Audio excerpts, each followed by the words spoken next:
Bismillahirrahmanirrahim. Assalamualaikum warahmatullahi wabarakatuh. Alhamdulillah, segala puji hanya milik Allah, Tuhan semesta alam yang telah memberikan berbagai macam kenikmatan bagi kita, baik nikmat iman, nikmat Islam, sehat badan kita, sehingga dengan nikmat tersebutlah kita bisa melakukan aktivitas-aktivitasnya. Salah satu aktivitasnya pada kesempatan kali ini yakni belajar. Belajar, dan belajar.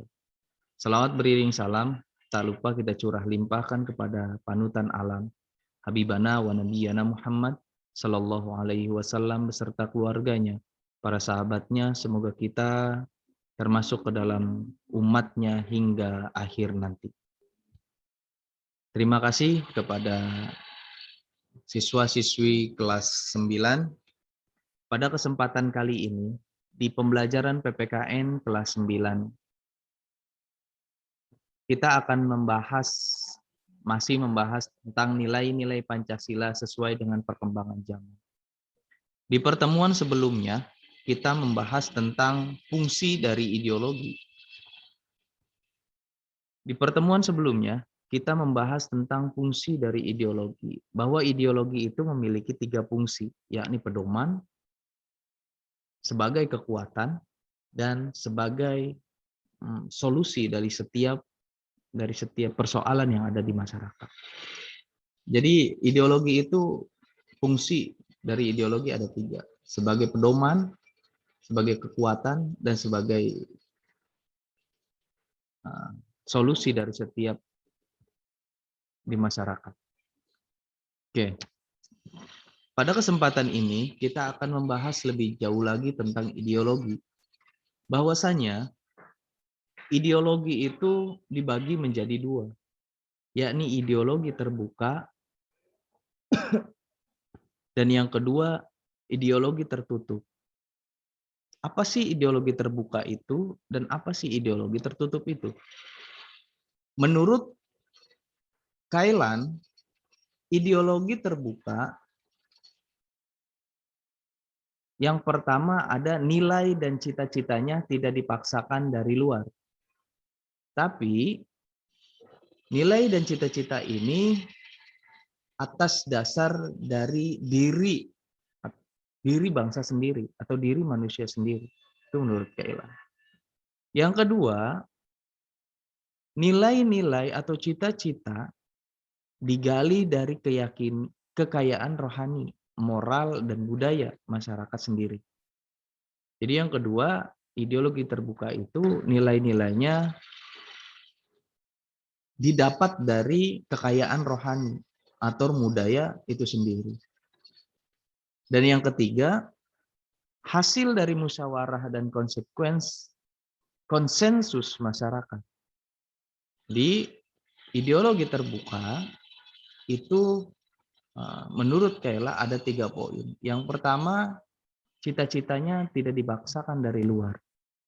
Karena menurutnya ideologi itu ada di dalam diri setiap individu atau setiap masyarakat.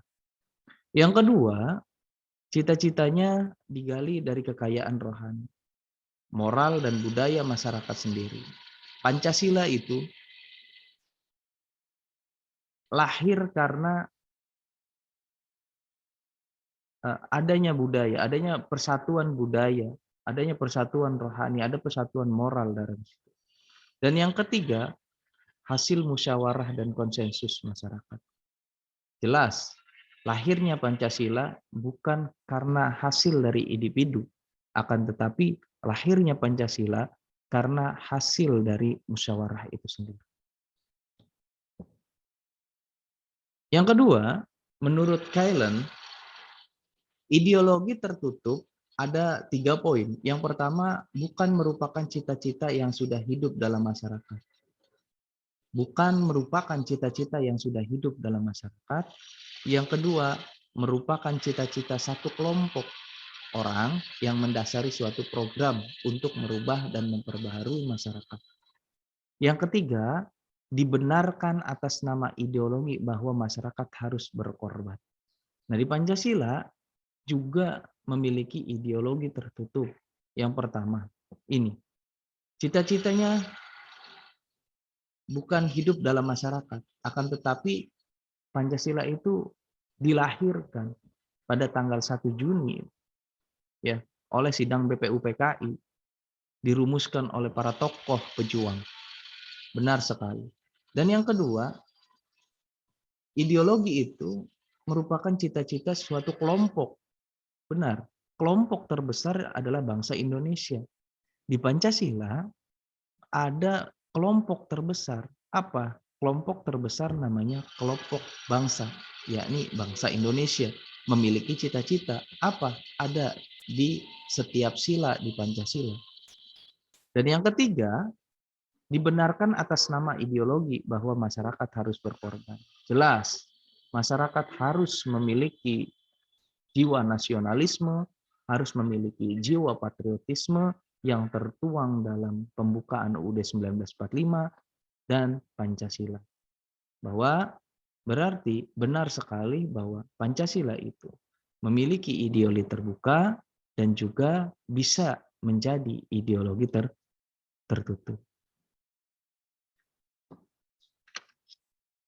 Pancasila itu bersifat aktual, ya, dinamis, antisipatis, dan senantiasa mampu menyesuaikan dengan perkembangan zaman, pengetahuan dan teknologi, serta dinamika perkembangan aspirasi masyarakat.